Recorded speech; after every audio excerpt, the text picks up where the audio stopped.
Details చూస్తే Telangana CM Revanth Reddy సచివాలయంలో అధికారులతో సమావేశమై స్కిల్ యూనివర్సిటీపై చర్చించారు.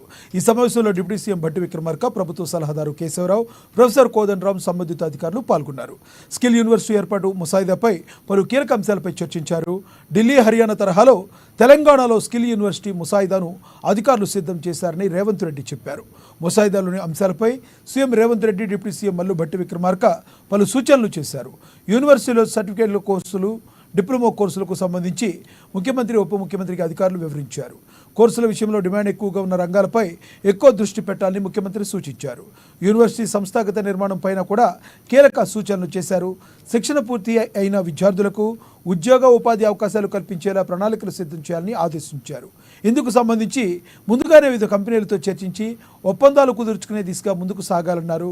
స్కిల్ యూనివర్సిటీ ఏర్పాటుకు సంబంధించి నిధుల విషయంలో మాత్రం రాజీ పడవద్దని, మార్పులు చేర్పులలో పూర్తి స్థాయి ముసాయిదాను సిద్ధం చేయాలని అధికారులకు సీఎం రేవంత్ సూచించారు.